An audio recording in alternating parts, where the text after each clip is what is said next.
Again, just like to let people, wait, unmute us. I'm you. Okay, so, or people that, who are on the Zoom, we'll let people know that, this could be for at a later date, so whatever you put in the chat or it being said, it could be for, okay? All yours, you two. Thank you. All right, Sam and I spent, how long, Sam? I don't know, it was a long time, a lot of emails, back and forth, phone calls. We came up with a bunch of questions, which were forwarded to the city planning committee. Because Sam and I thought if we give them the questions today, we're not gonna get answers today. So everybody has it in front of it. When we were looking at the first one is looking at the flood map, which does not project the entire area of potential flooding. Because the area of potential flooding didn't take account of all the flooding that occurred during Sandy. Adjustments have to be made to account for additional areas inland for future potential floods. And David, or David? Yes, hi. Marion, hi, okay. And I was told you worked on answers. Yeah, we did our best, a little bit short notice, so we can always come back with additional answers. We prepared a short presentation. I don't know if y'all Yeah, we want could do that, sure. I thought that's what. Yeah, we was can do it. requested. Okay. Hey, give us, There's a lot of questions. We saw the questions. no, for the people who didn't see it. I'm happy to, do whatever y'all would like. Usually, no, I wasn't at the, 40 general board. Which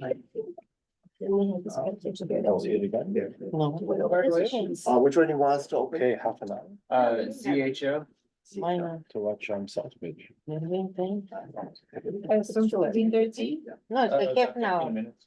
And then I shortened it for this one. Which the one? big one, the big The presentation.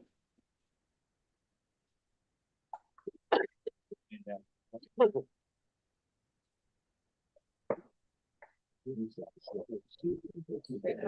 it's a more easily to get. School, the kind of student jumps on sidewalks. Scramble. Okay. All All right, so while I was getting that up, what we also have here, this could be helpful because obviously the proposal has a lot of different things involved in it. So we've got kind of a worksheet that can help folks disentangle this proposal from that proposal, right? Okay. Yeah. Okay, so if anybody doesn't have that, we've also got in Spanish and Chinese.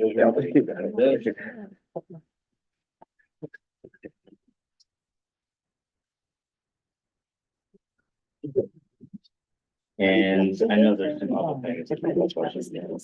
Are you looking for, I could just give you a new one here. Thank you. Does anybody else need one of these that looks like this? Yeah, townhouse, town center zoning. It says, yeah, town center Yep, zoning is the we got it. first one. Yeah. Yeah, so Yeah. this helps, I think, disentangle some of the different proposals from, each other. Which would be good. All right, cool. Sorry, man, do you mind if I just say like next slide, you can? Yep, definitely. All right, I'm sorry, I didn't get your name. Lucia? Lucia, great, thank you.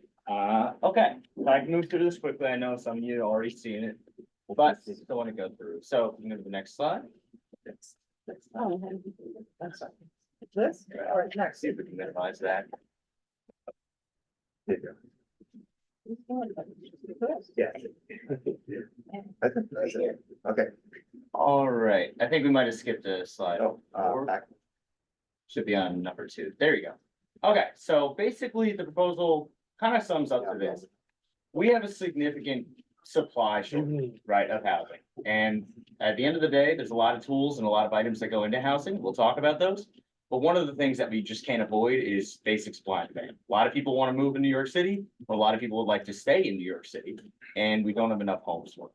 And so when that happens, prices go up, and that's what we've seen over the last couple of decades. So when we thought we have a supply shortage, how do we alleviate that without having any single neighborhood undergo drastic changes, both aesthetically as well as, infrastructure impacts? How do we do that? We spread it out, right? So we want to cover the entire city, which is why this is a citywide text amendment. It's necessary for it to be a citywide text amendment because if it were not, one neighborhood, 2 neighborhoods, 3 neighborhoods would have to basically, just undergo drastic, significant changes. And this is a way where in one neighborhood, one district, It may not be massive changes, but across the entire city, it can make a huge dent. So that's basically the detail, which is why we keep saying a little bit more housing in every. All right, so next slide, please. Suchi. All right, so I do want to note one thing is that this is an amendment to the zoning resolution, which is just one tiny piece of the entire housing puzzle, right? There's building codes, fire codes, there's HPD programs, affordability, there's public housing, NYCHA housing, of course, there's co-ops, there's, landlord rules, there's all kinds of things that go into housing. We fully recognize that. And yet what we're trying to do is reduce some of the hurdles to producing housing that we have within the ZR. So this is just what we have under our control right now as the Department of City Planning.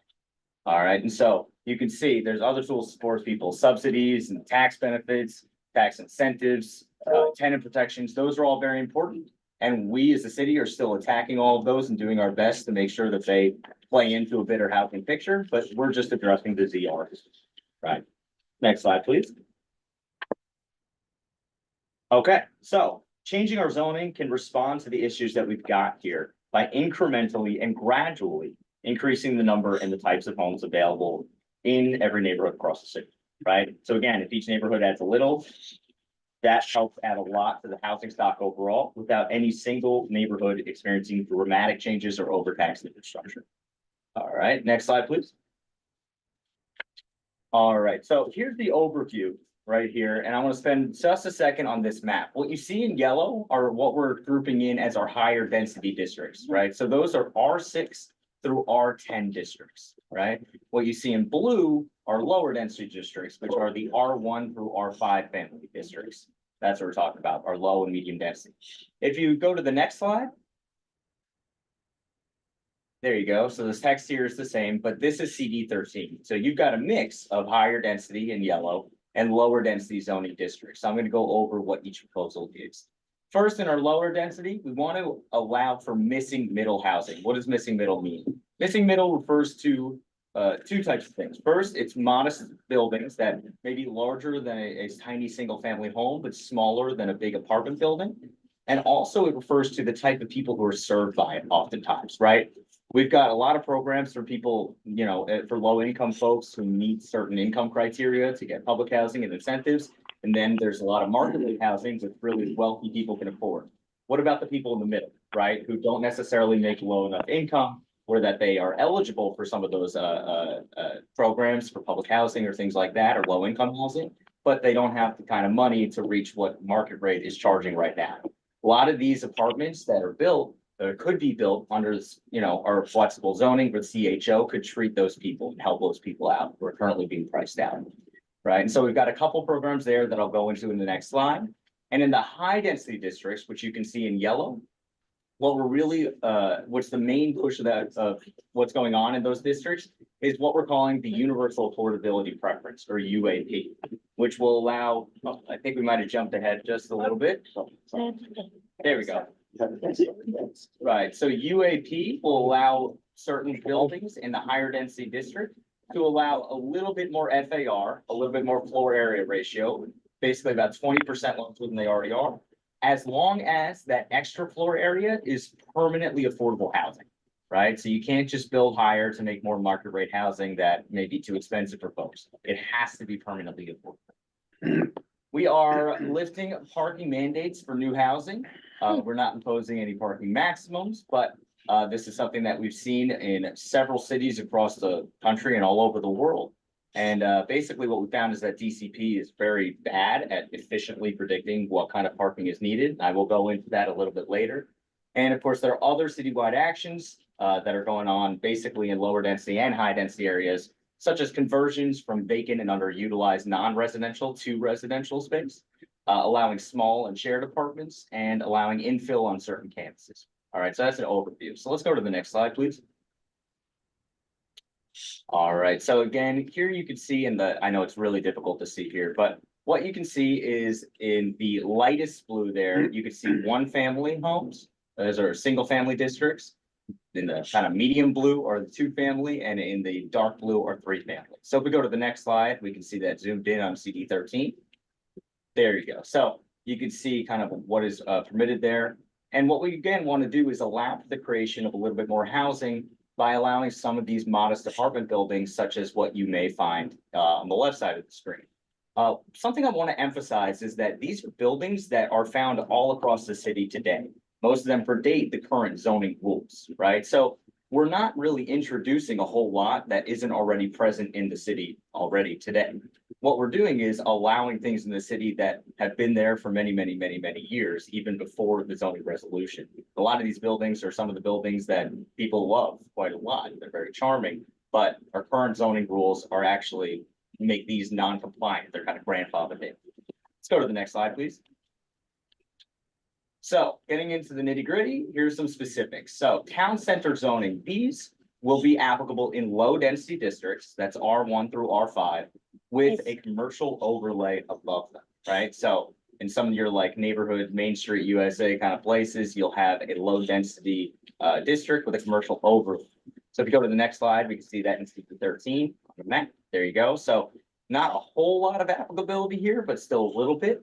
But in these areas that you see in red, what we want to do is allow modest apartment buildings, right? 2 to 4 stories above a commercial ground floor. Again, something that we see in New York City all the time in low density districts, Right. and something that we want to Even if it's reintroduce. zoning. Yeah. All right, let's go to the next slide, please. All right, transit oriented development, right? So this is another proposal. And let's go to the next slide. We can see where this would apply in CD13. There you go. So it's mostly at the northern part of the district. And what you see is for applicability is what's in purple right there. However, many of those sites in purple would not actually be eligible for what I'm going to talk about. That's because the sites that can take advantage of this transit-oriented development proposal, which would allow, again, modest apartment buildings such as what you see in that image to the left, about 3 to 5 stories near transit, they need to meet certain criteria. A, they need to be within a half mile of a subway stop or a train station. Buses don't count. And so that's what you see in purple. What you don't see in purple is that all of those sites that want to take advantage of this, they have to be over 5,000 square feet. And they have to be on the short end of a block. You know, usually a block's a rectangle, so it's got to be on one of those short ends, or facing a street that is defined in our ZR as wide street, which is over 75 feet wide. So if you've got a lot that's near transit, but it's only 4,000 square feet, sorry, not going to cut it. You can't take advantage of this. Or you're on a narrow street, you can't do it. Right, but we want to allow in those specific locations, some of these buildings, 3 to 5 story buildings. All right, next slide, please. We want to help homeowners, right? So one thing that we want to propose here are things called ADUs or accessory dwelling units. I know there are a lot of questions about that, so we'll go into that in the Q&A. But ADUs are, again, providing that missing middle housing. That's really important. Again, it's been introduced in several cities and states across the country and actually has put a significant dent in the housing prices and lowered rents. What's also important here is that ADUs need not necessarily be rented to some Joe Schmo down the street. What we see is that a lot of ADUs help families age in place, right? A lot of times either you have a grandparent who wants to live near a family, live near their grandchildren, but still have their own separate space. We see that quite a bit. Something that we've seen in other locations is a child coming back from college or who wants to, you know, stay in the neighborhood they grew up in near their family, but wants to have their own separate space. What you see here is a backyard cottage, which we are going to allow with restrictions for ADUs, but a lot of ADUs are simply conversions of space within an existing home. So it actually wouldn't really provide any difference from what's already existing from the exterior. We also see that there are a lot of garages and cottages already in backyards that could be converted, that can't be converted right now. Right, next slide, please. All right, and what about if you're a homeowner who doesn't necessarily want to provide an ADU? You just want to do some work on your home. This goes back to what I was saying previously, where a lot of people live in homes, whether they're aware of it or not, that currently today do not meet the zoning resolution. If you wanted to build that house today, you simply could not do it. What that means is if you're in one of those homes and you want to modify your home, even if it's something as simple as expanding a kitchen or adding a bedroom as your family needs change, you cannot do it. So what we want to do is adjust the FAR, provide a little bit more floor area for you to work with, modify some of the yards ever so slightly, and some of the heights, maybe 5 or 10 feet at most. for folks who actually want to modify their homes. These are the same rules that could help people build an ADU if they'd like to, or simply modify the home that exists if they'd like to. All right, next slide, please. All right, and here's the high density district proposals, right? So if we go to the next slide, we can see where that would apply in 13. There you go. So in these higher density districts, which there's quite a few in CD 13, we are going to introduce UAP, the Universal Affordability Building Preference. So UAP actually builds upon something that exists today, which is our AIRS program, Affordable Independent Residences for Seniors. Today, if you want to build an AIRS building, you get a little bit more floor area to work with.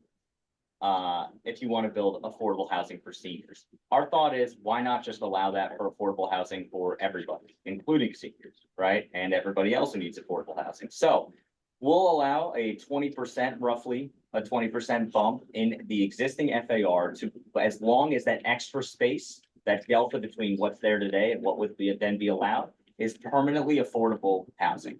It'll be recorded on the property. It will be affordable housing, in perpetuity, basically. All right, so let's go to the next slide. And you can kind of see the difference basically sketched out of what this would be, right? So on the left side, you see what a building in a higher density district could look like today.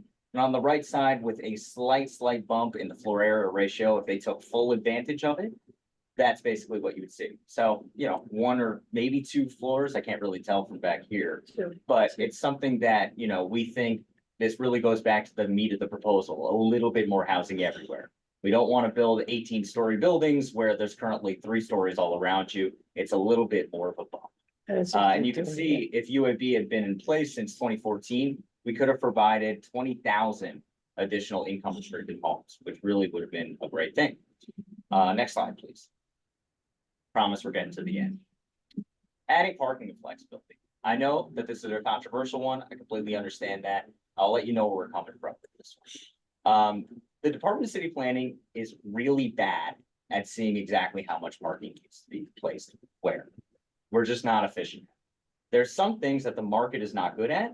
This is something that the market is pretty good at, is providing and understanding how much parking is necessary.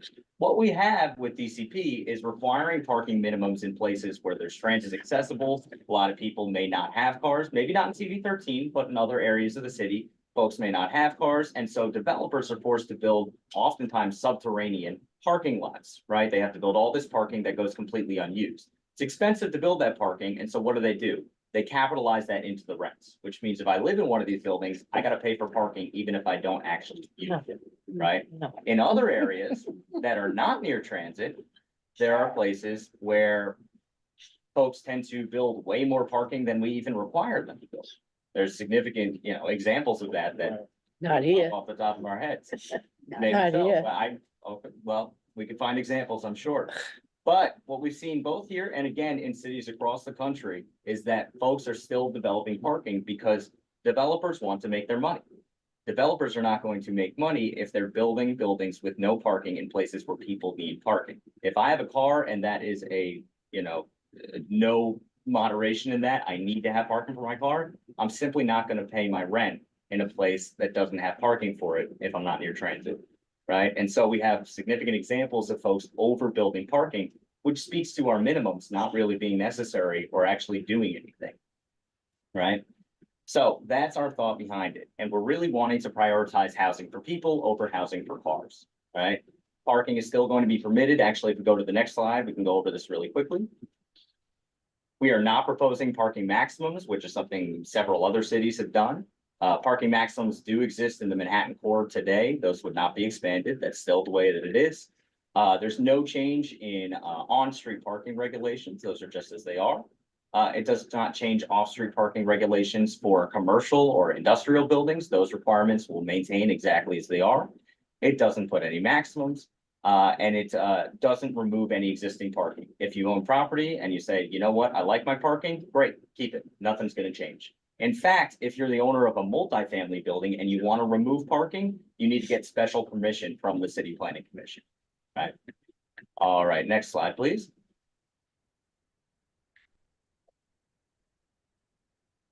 All right, so that's really the summary. I'm happy to go into detail, but I know you wanted a shorter presentation. So We think that a little bit more housing in every neighborhood, and a little bit more housing typology for different people at different needs could be very helpful and could really lower a lot of costs for folks.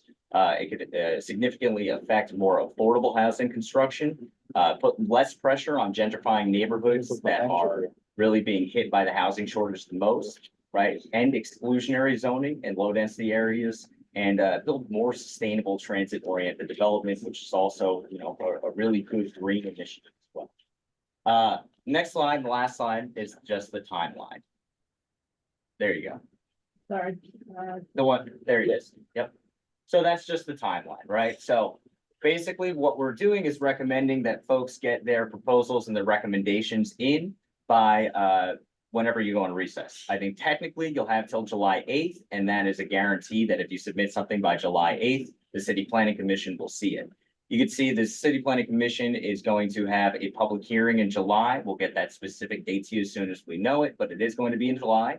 The vote is going to be in September, and then it will go through a longer process, about 50 days, and then the City Council will vote on the proposal by the end of 2024. Last thing I say, I'll promise, and then I'll shut up, is however you feel about the proposal, we strongly recommend, and it would be a great help both to us and I think to the board, if your proposal has detail, right?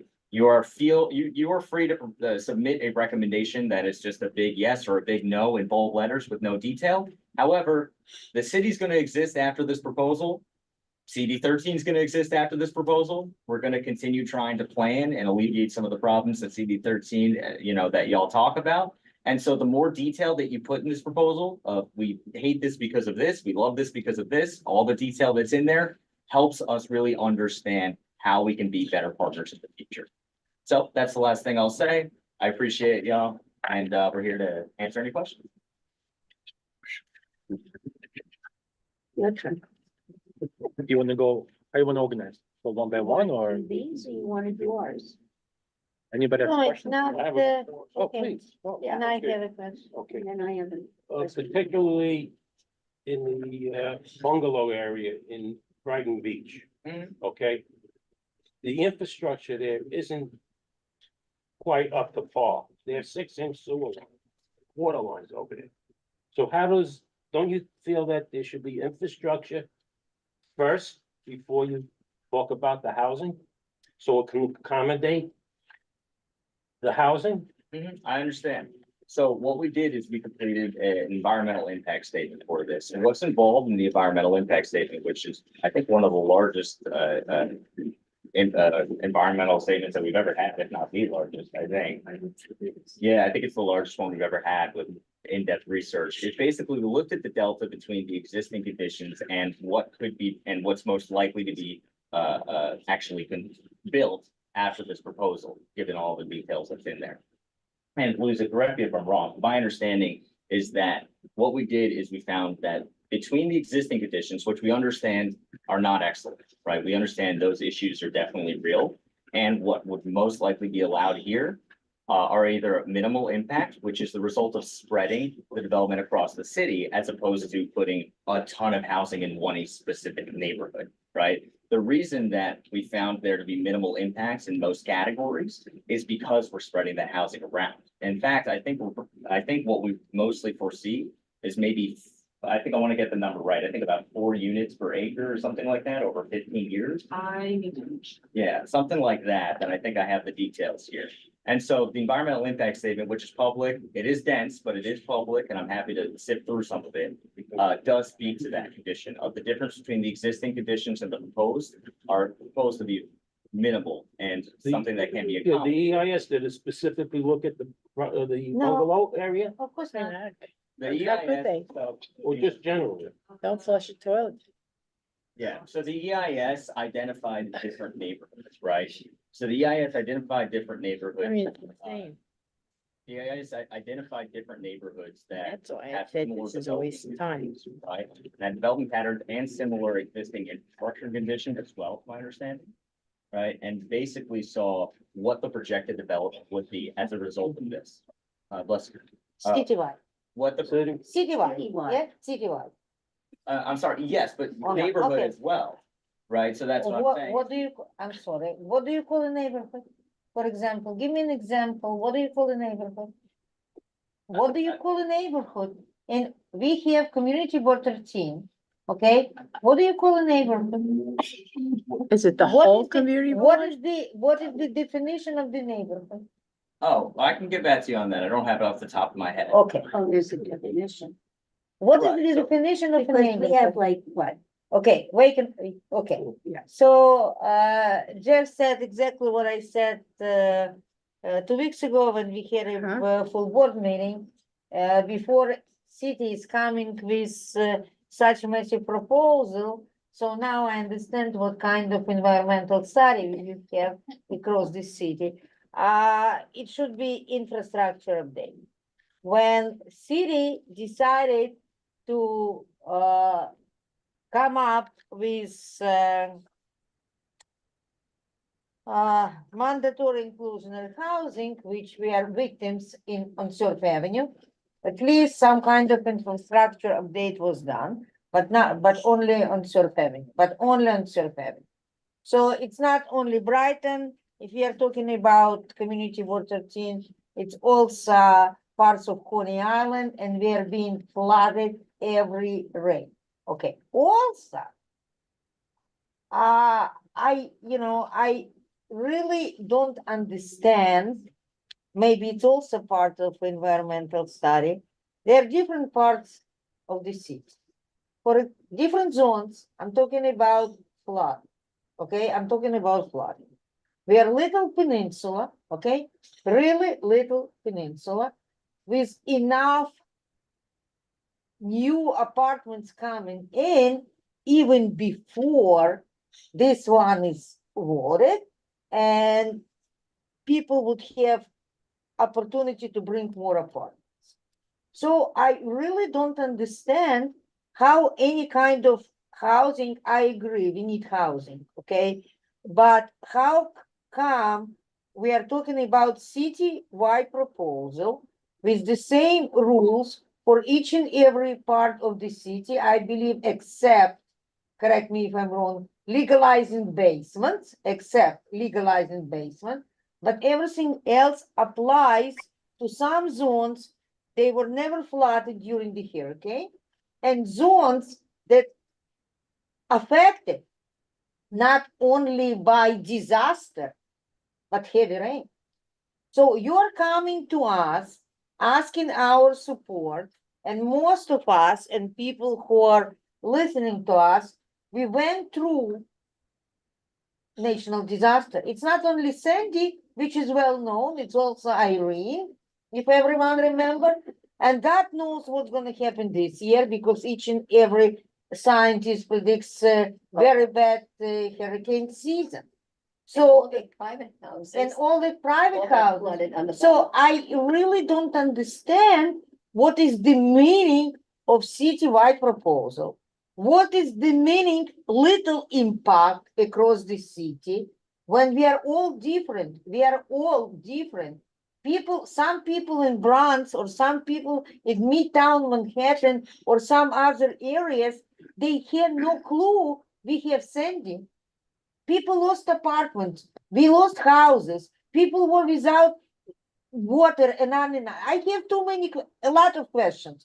But first and foremost, can somebody explain to me and everybody else how citywide proposal works without taking into consideration the history of natural disaster and floods? That's, I believe it's a very simple question. There's 9 feet of water around my 6-story building on 12th Street. Mhm. I mean, this was true of a lot of the blocks in Brighton Beach. Why do we need to bring more housing? It's already affected areas. Why? Why zero zone, which was, I mean, you remember this all ad on each and every bus stop. Know your zone. We know our zone. It's a zero zone. Okay, so why those areas are not being excluded from such proposal? Thank you very much. Secondly, with the bungalows, I, there was a time, by the way, that when the bungalows, the bungalows up against, and they are against other bungalows, the city and the community board was looking at, if a building goes down, give an opportunity for the house next door to buy the land, make spaces between the bungalow, because the fire trucks can't get in there. They're doing, you know, to help people there, and it was a problem, it's going back years ago, and we made a ruling here that we should do that, and we never followed through with it. So the bungalow area is very dangerous the way it is now. It's The very trucks dangerous. to get through absolutely with no Yeah, problem. so I'm talking about, there are on the sides in the. They're walks, the they're called walks. the lanes, and they can't get in there as easily. All right, we did have a proposal for rezoning of Brighton Beach. Not a good one. Not a great one, but we had a proposal. And the councilman at the time changed his mind about it. Right, But that he. I'm very proud to play a role in changing his mind.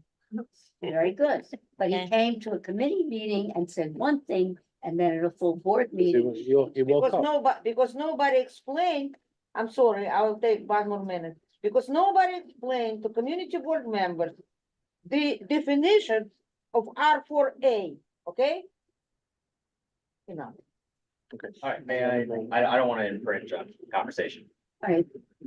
Yes, I'm not a part of this thing, but I am a part of Community Board 13. And I read over these questions that was written up. Mhm. I would definitely love to have answers to each and every one of these questions Yeah, by yours. yes, we're happy to do so. Yeah, Yeah. yeah. they got it in advance. They got it in advance. so We they We got can it, answer well, we these got it questions. at 2 p.m., so we do need to, we have Okay. answers, but Excuse me, Eddie, they Yeah. got it at 2 and I Yes, sent it yes, to you I on know. Thursday. I didn't see it until today. They were All right, reminded. so I'm I- sorry. But they got it. no policy, we did our best, we've got answers to several of them, it's just, some of the detailed answers, I know y'all want detail for good reason, so I'm just saying. Well, I have a question that's not, I've got what I've got here, these are just notes, right, so I'll talk to them, but there were several things brought up, so I wanna kind of address all.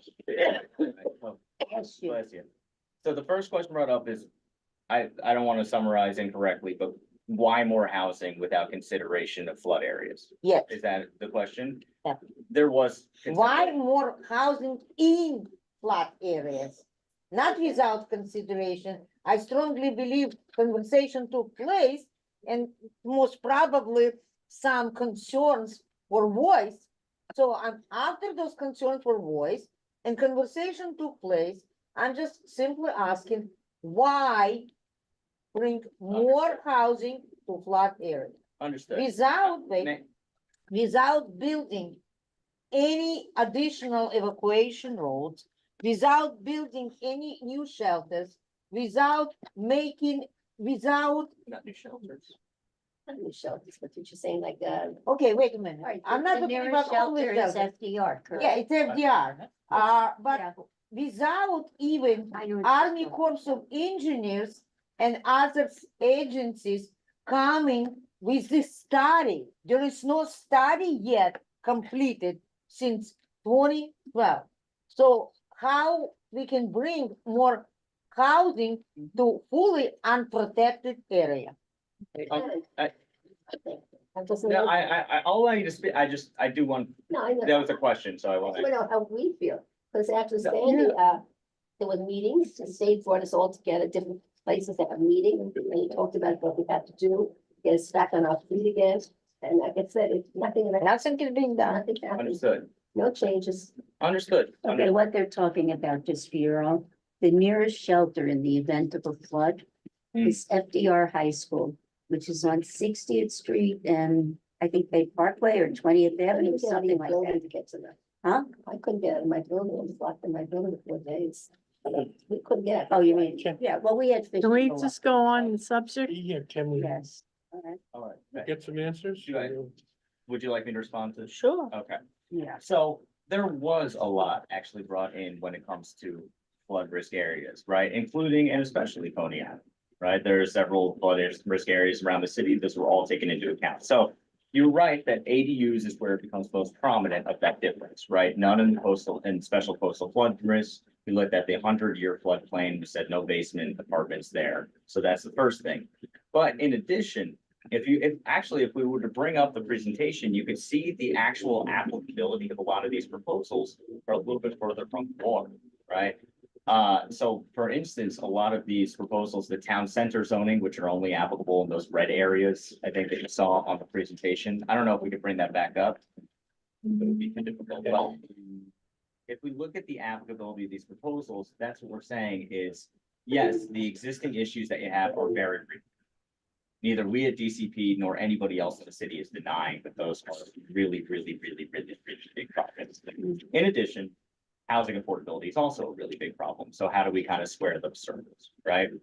What we have found is that we think, and through our studies and conversations with other agencies as well, who handle a lot of those things, I will say there are a lot of the agencies that we worked with in coordinating a lot of these proposals, where we brought proposals and they said, no, that's a little too much. That's not something that we can handle in our future upgrades to the system, right? Other agencies are continuing to do upgrades, right? But what we found was this medium where we have special rules for floodplain areas, not only for ADUs, but for other proposals here for subgrade apartments and things like that, that if you look at some of the applicability maps here, Which map, which? any of the maps that show the district's boundaries. Right, so that's higher density, right? UAP, the oh, affordability preference. Share the screen. Oh, I see. Green. Now, I will note also that a lot of these changes here, a lot of development actually can't really happen purely as a result of this until there are other changes to other codes, right? Again, this is just one piece of the puzzle, right? So the building department, who we work with all the time, and especially on proposals like these, need to make changes to their code as well, right? To ensure the safety and ensure that there are upgrades and things like that, right? So we're continuing to work with those other agencies. And from our environmental impact statement found that because it's spread out citywide and we envision a moderate amount of housing rather than a complete boom in any particular neighborhood, that it's something that would not provide a significant impact from the existing condition, which we understand is poor, to the proposed condition after none of these could be built. Do you know what's down the pipe? Do you know what things are gonna come up here in the next few years in Coney Island or Brighton Beach? Do you have any idea? Have you seen plans being put forth? As a result of this, No, just in general, because there was a guy who was here, a lawyer, who mentioned that he's gonna build 2 buildings, probably at a community center and 2 buildings behind 3,000 Ocean Park, in that back of those buildings. On the parking lot. On the On the parking lot, parking yeah. lot. Off for a nightshade. 2 buildings he- there. no, Yeah, no. And he's gonna be allowed to do it. Yeah. Yeah, I'm just saying. Without that- parking. Without parking, yeah. Yeah. I'm just saying, there's been so much structure going up now in Coney Island. I don't, and Brighton is like we're narrow, we're Parkway and Beach, we're narrow. I don't know how you can do this. understood. Well, again, really what it wants to go down to, what it comes down to, and again, I want to emphasize one thing. We Anybody have- want some gum? There's something online that has these specifics, right? We're talking about a little bit more housing, which is kind of like a general term of like what this means.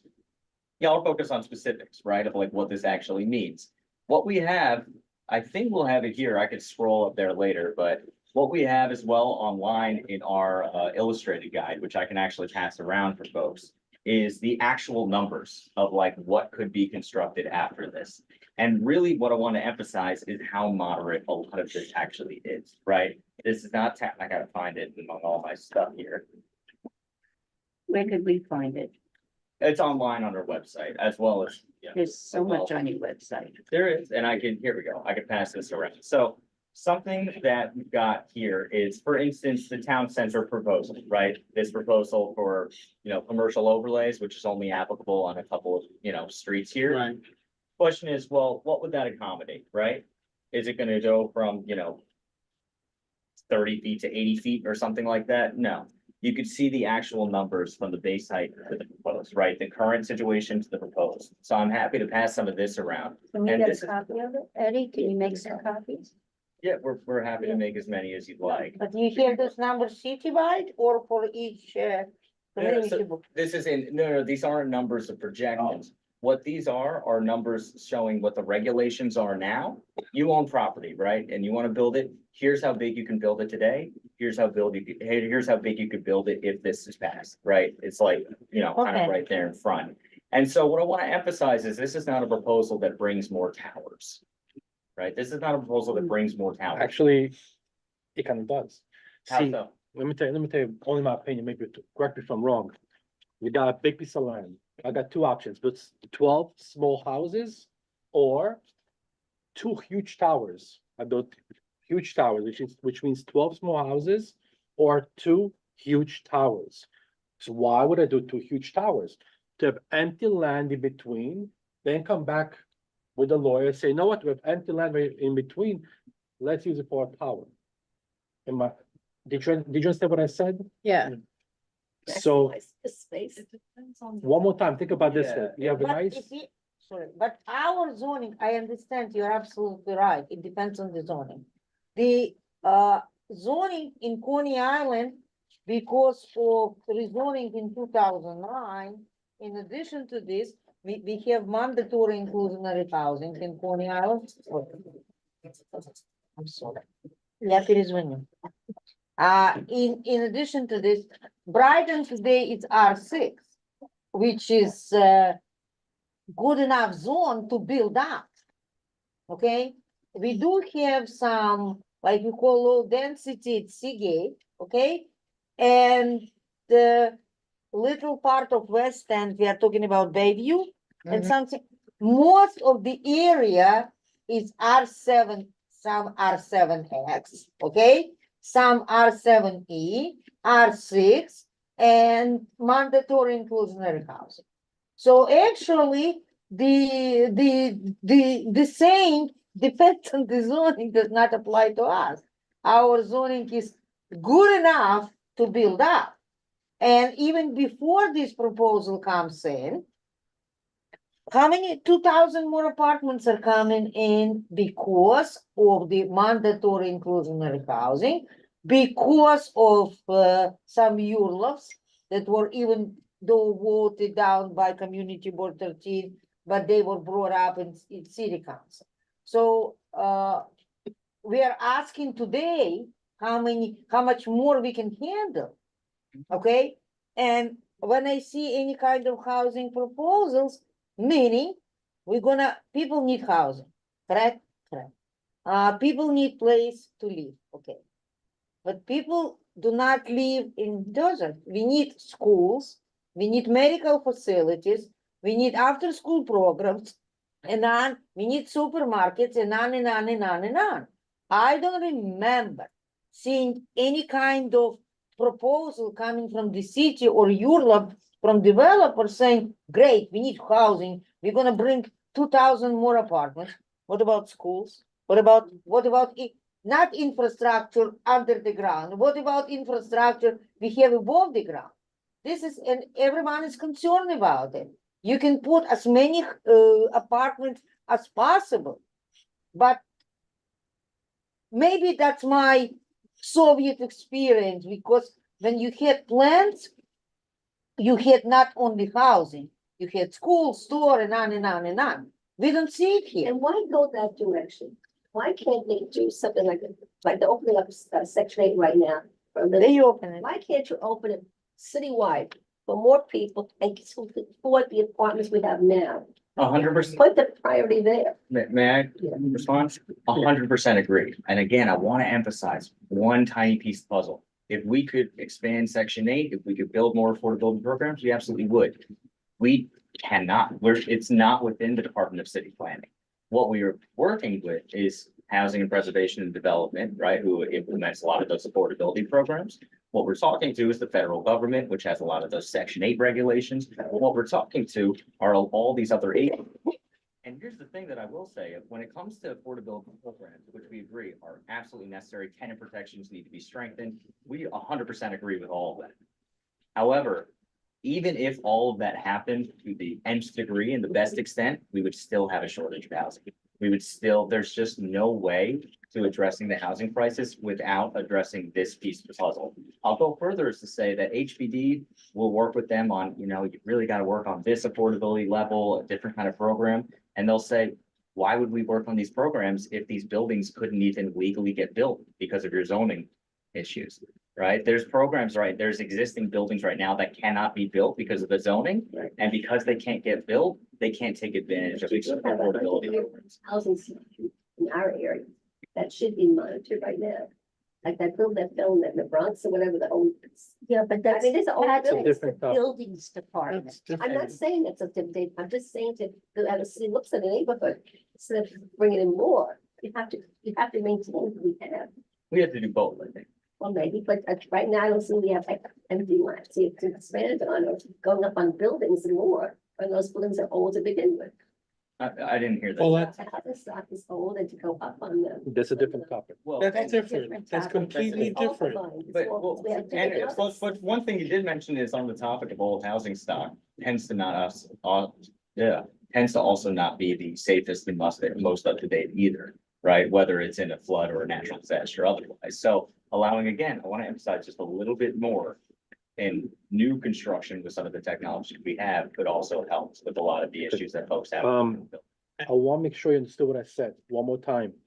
The project, for example, Neptune Avenue, but the F train, they're gonna choose to build one tower. They chose to build three small tower for whatever reason, maybe because of financial, they're cheaper to build shorter. Yeah. So maybe, I don't know, No, doesn't make a because of difference. the underground. Underground way. But again, talk about reality. You get the same land. You can build smaller houses and kind of spread it out, or two tall towers. And they have a lot of empty space in between. Then come back to you with a beautiful presentation. Say, you know what? I got empty space in between. I'm gonna build right here. Housing, more housing. So that's, I want to make sure I'm clear about what I just said. They would I'm have not to sure what return that for means. rezoning, you mean? That means like Like they have on to. Neptune Avenue, they No, put. No, I know what it's you're talking Yeah, about. but- He have great But zoning that to all build has those right. towers. Yeah, I know what's. Right, So but he's that, saying it's not somebody- changing anything. the Yeah. developer No, but they're saying about is building the parking same lots. size. Which means you took all Yeah. the square footage from the house, I- like NYCHA. Like You if build that also is footage built and in the build FAR of the existing zoning district, Okay. and there's vacant space and the developer wants to build more, they would have to come back to the city And ask permission. and ask for a rezoning to upzone that particular lot in order to facilitate the Right. new infill development. And city will gladly give Okay, it to so them. the guy 3,000 on That's Chicago, no where they different. getting that square footage from? I'm sorry, say that one. Behind the way Pat Single mentioned.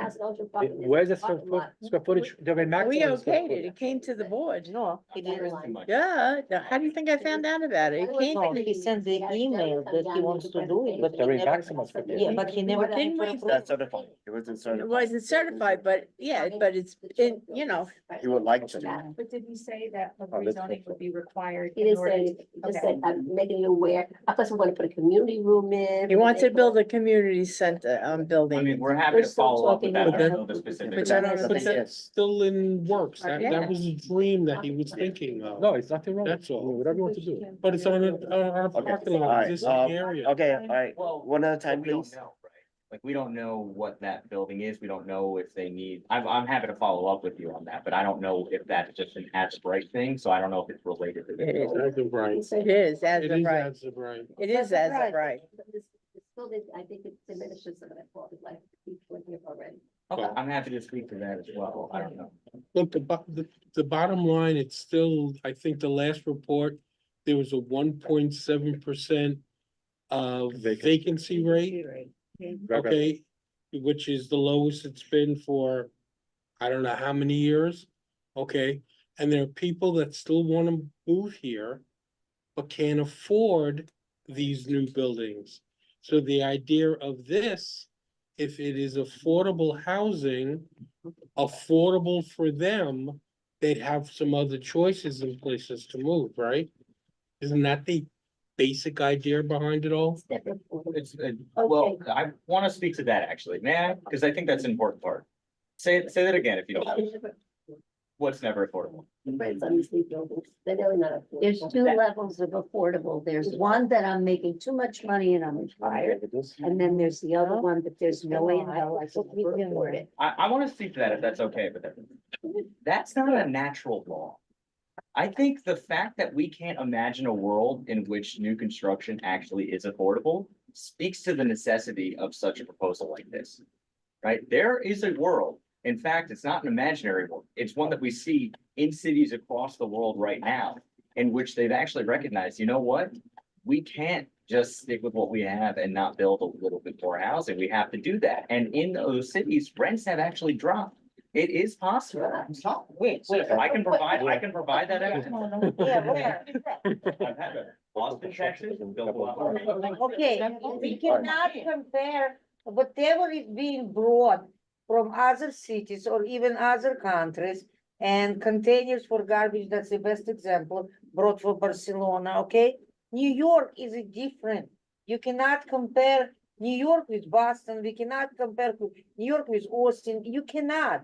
New York is completely different. It's number of people who live here, the transportation, and on and on and on. Demand. Look up the Like, rental excuse me. apartments, that's code 11235, and see what they're going for, they're going I for could look into it, 3,000. but that's different topic, isn't Okay, it? it's not normal for people don't make that kind of money. This is, $3,000. that's Yeah. exactly what we're doing. Jeff set up as a, Part of your EIS, Mhm. have you done traffic studies within our community with the EIS? No, I believe so. citywide. So well, if you got the window, look right now. yeah, so the Not- traffic, so the EIS includes a lot of different chapters, right? And each one has a different thing, right? A different topic, one of which is traffic. Now, did you do it just citywide, or have you done it within neighborhoods? So because this is a citywide proposal, which is different from another kind of proposal, we had to do a kind of a unique and new way to do this, which is what we did is we identified basically sampled neighborhoods, right? Representative neighborhoods. I think that's generally correct, right? Which we try to emphasize, you know, similar infrastructure, similar housing stock, low density, high density, things like that. Understanding that each neighborhood is unique, but still, you know, that's the way that we did it. We found sample neighborhoods and said, okay, if these proposals did pass as proposed, right, they could be modified, but if these proposals passed as proposed, what would the impact be between what the status quo is right now and what it would be in the future? And would there be significant and unchangeable drastic impacts that would make it that much worse? And the answer that we found is that in many of those cases, including, I believe, traffic, the answer was no. Again, understanding. That isn't the reality, excuse me, sir. That is not the reality of what's happening in the peninsula. It took me 20 minutes to drive from West Fifth Street and Surf Avenue down to West 15th Street and Surf Avenue this past Saturday night. So the impact of having housing without having any type of study, okay? Is not a practical type thing. It's ludicrous. I understand. If I may, I think we're conflating two things. The existing situation is not good. We are not denying that. Nobody's denying it. And it's something that needs a lot of addressing, and we're working with other agencies to help to address those. What we're saying is that the delta between what the impacts are today with no change, between what they could be if this passed, right, and buildings were constructed according to what, you know, would be approved here, that difference is minimal. The reality today, as you described, is bad. But the difference between what is there today versus what could be there and what the impact's likely to be if this is approved has been determined through a lot of this research to be minimal. That does not negate the fact that today, under existing condition, it's bad and needs improvement. Right? Does that kind of make sense? No, if you live The- here, it The doesn't. city plan is that city planning aren't looking at what the reality of the situation there is in the peninsula and extending into the Brighton Beach area. I want to do this one more time. I'm so sorry. I understand what you're trying to say, Okay, but what I understand with the housing that you want to propose here, you're not even, it's up to the developer whether to put parking facilities in here. And in addition, if the developer has parking facilities now, they can get rid of those parking facilities, that's not true in certain cases, actually. or in certain cases. Right, and also, I want to be clear, are we talking about infrastructure or parking? Because those are different. Well, it has a lot to do with. They're related, but- With traffic. They're different. I'm happy to speak about traffic. I defer to the board. I think I took up enough No. time. Thank I you. think what you also have to consider which I keep reminding this board, is that there's another piece of this which goes from Cropsey Avenue and West 15th Street that away, 26th Avenue. It has a lot of single-family homes, two-family homes with spacious land that they can add more stuff to, if they are aware that they can. And a lot of them were part of the flood zone when that horrible storm happened. And there's also a lot of construction going on in Community Board 11, and we've got to start going to their building, their meetings, Eddie. Yeah. Because they have 3 huge apartment buildings. Now, we're not Bay Parkway, we don't go that far, which is the equivalent of 22nd Avenue. But they're monsters. One of them they have parking. Another one's gonna supposedly have some sort of commercial thing, but they're huge Okay, and they're also extremely expensive. okay, is there, Why am I bringing it up? There's a question. No, this is what I am dealing with in my neck of the woods. I have an 11-block walk to the subway yeah, and I have a bus that for some reason on maps shows that it goes to Coney Island where there's additional subways, but doesn't. understood. It stops at 25th Avenue, which is the most ridiculous thing the city ever did, right? Yeah, so what you're speaking to is kind of the issues and the difficulties that you're having today, right? Yeah. Those are well understood. I want to be clear. No one here with this proposal, with any other proposal, with any time that we speak with you are denying any of those. Right? I want to be really, really, really, really clear about that. I don't want to be a broken record, but I just want to All say right, yeah, no, I we understand. understand. But those. we also came up with 14 questions that are. So you want to maybe answer the questions, then we're gonna ask if anybody has a question over there. I'll defer to with the board, like. With the first board. Yeah, it's kind of a stretch. Well, I understand that you all didn't get this till late. No, but we have some responses. You have some response. So why don't we Yes, hear? it was So sent let's by do it. All the ones that you have. Okay. Co-chair? Let's hear the responses, then we're gonna go if anybody has questions online, and we'll go with, go with the motion. And I want to be clear also, after this, these meetings are not the only opportunity for us to interact.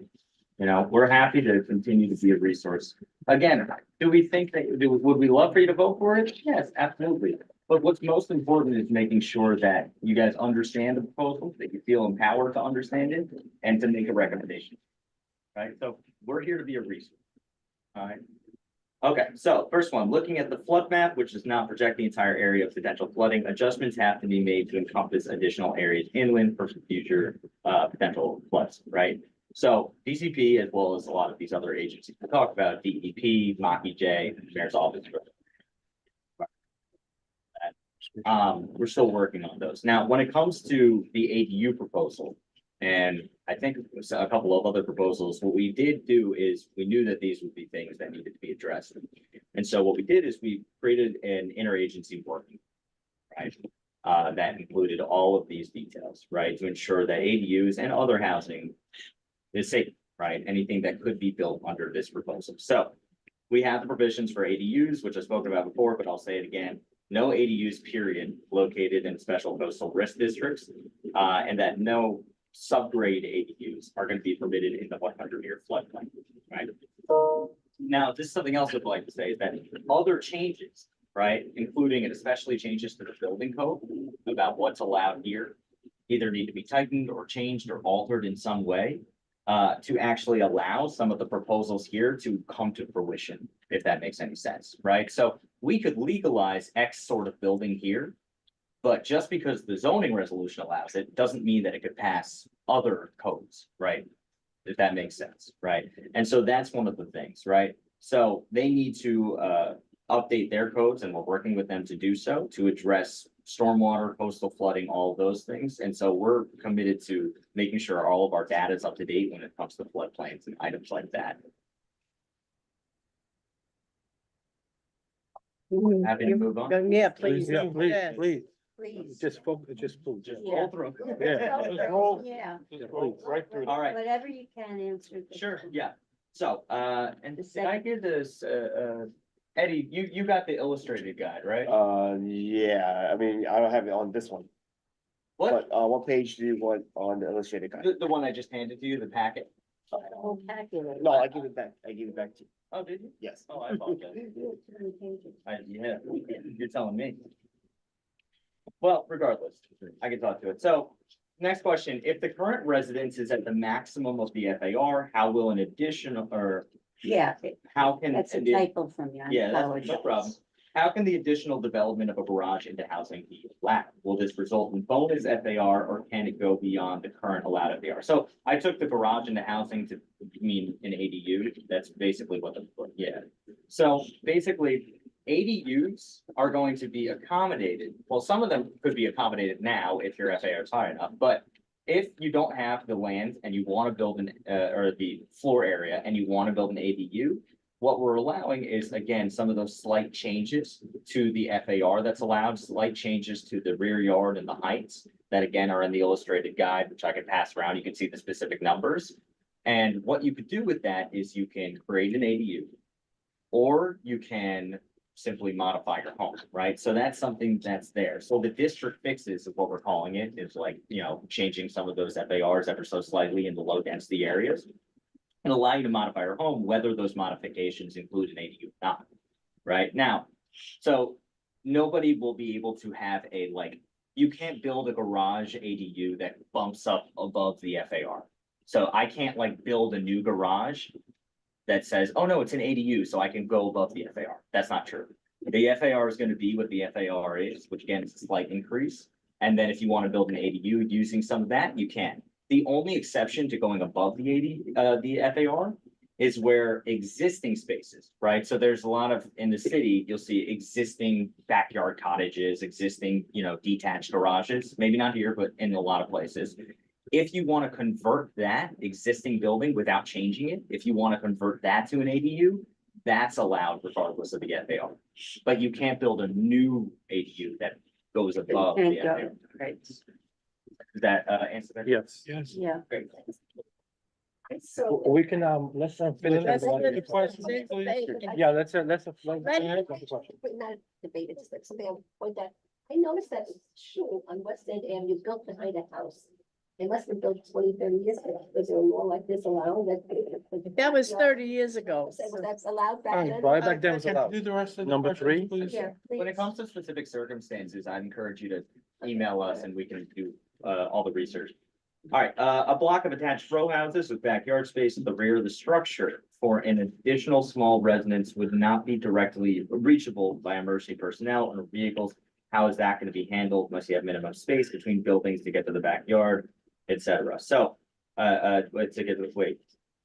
Yeah. Space between, to get to the backyard without going through other people's living rooms, kitchens to get to the rear structure, right? So that comes back again to this interagency working group that we have, great to use. Now, what that interagency working group was not only for this proposal, but also for other changes to codes and other updates that may be needed in the future, right? So we're still, so FDNY is heavily involved in that working group, and FDNY is making sure that nothing new is getting built if there's any chance that it can't be reached in an emergency, right? And so that includes how much space needs to be provided. So we can get the specific answers about what that is. It gets into a lot of the technical that are not even part of the zoning resolution code. But they're part of that working group, and they ensure that any new construction that's done, whether it be an ADU or anything else. Okay, so FDNY overrides the decisions. FDNY is an override decision for this number It's three. not really a system of overriding. It's more that, if I, let's say I come to a building. No, it's not override. Number four? May I? So I come forward, I want to build something, so I pull a building permit. It needs to pass every test, right? It Okay. needs to meet the zoning resolution, good, check, great. DOB. It goes to DOB, great, check, great. It goes to FDNY says no, nothing's built. But you understand the question, right? Right, so it needs to, yeah, so it's not really one's more important than the other. It just needs to check all the boxes, including. FDNY. So it'll go through FDNY and they'll screen.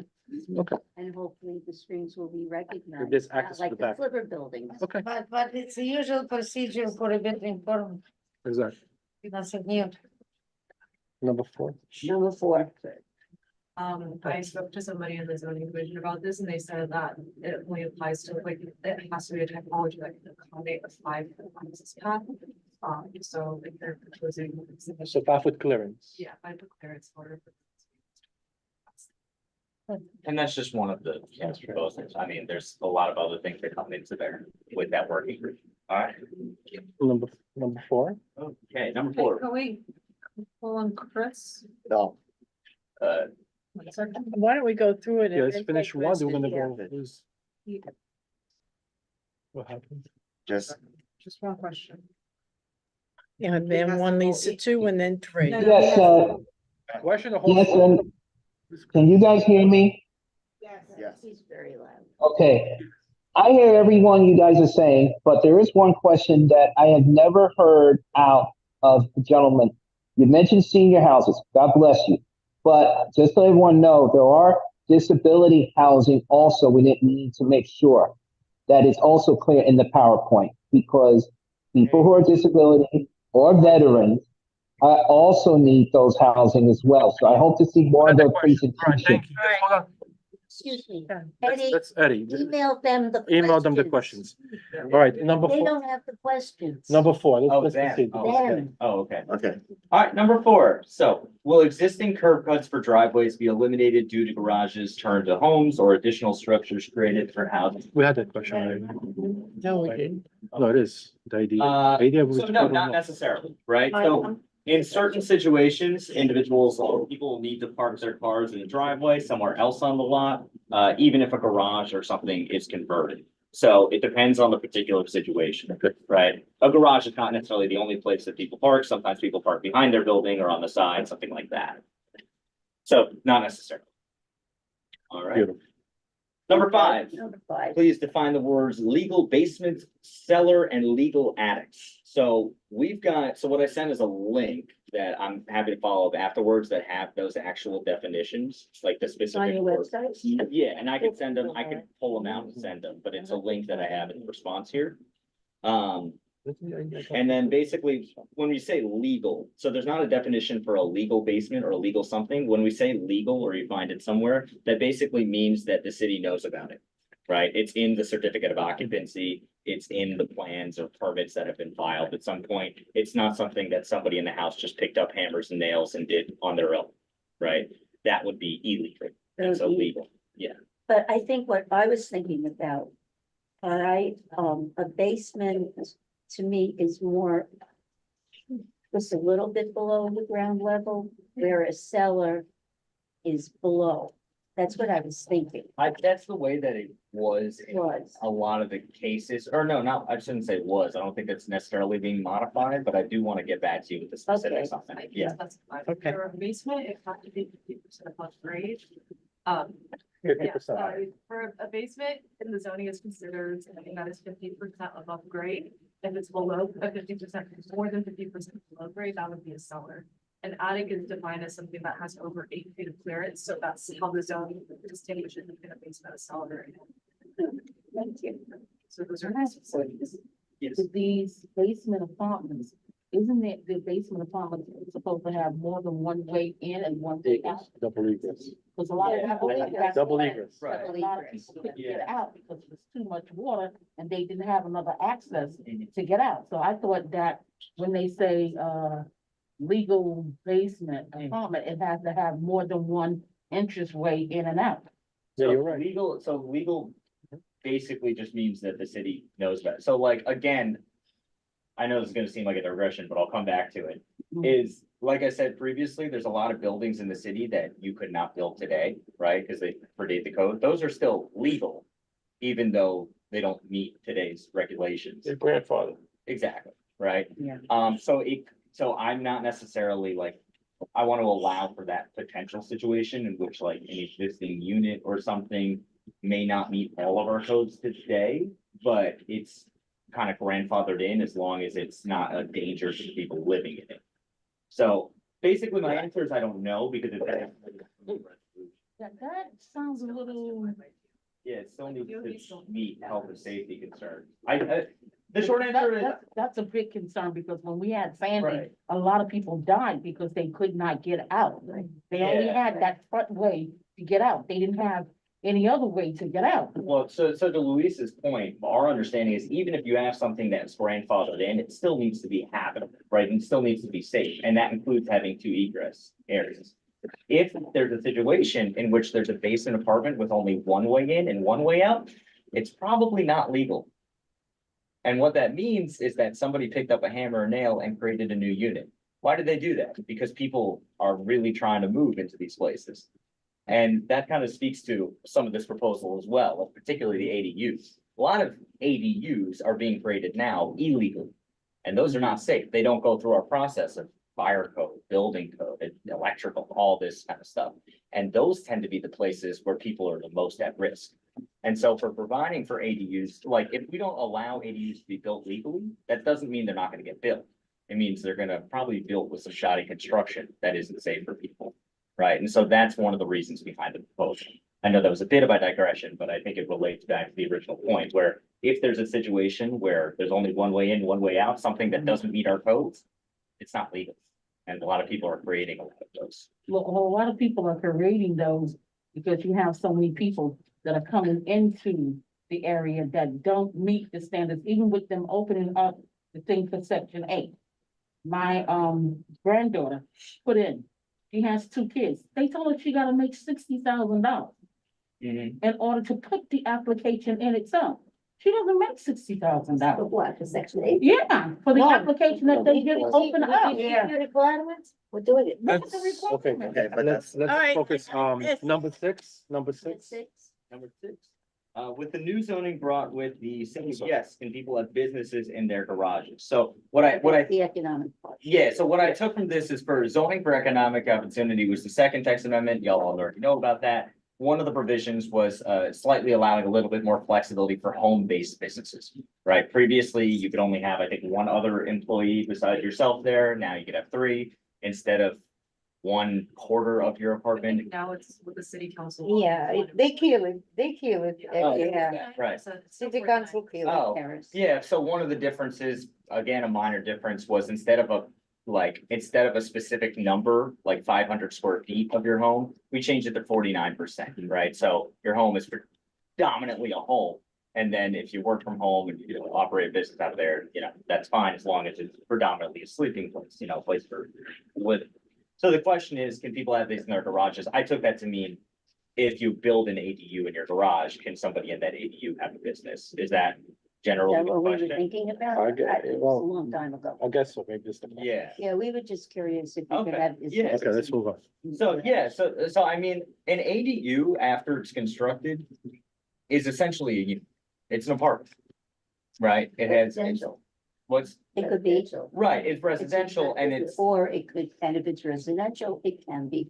right, and then it's subject to the same things that anyone could have in their private single family home, right? It's a residence. Not a commercial business. Correct. What was, right, so what I can do is I'm allowed to work from home. The zoning allows that, right? I can use 49% of my home to, I don't know, An office space. yeah, office space or, I wouldn't know if bake it's muffins and sell them out the Somebody window. could start a fire, something doing something that makes it something dangerous Right. business that would. Let's move it. Right, but that's not. All right, number 7. Yeah, in NYC, most buildings that are 6 families or more or SROs are rent controlled or stabilized and under the jurisdiction of annual registration DHCR and HBD. Will these 2 agencies monitor these additional residences, Class A and Class B apartments, right?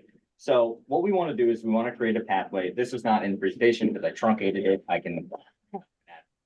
But what we are doing as well as part of the proposal is create a pathway for these rooming units, right?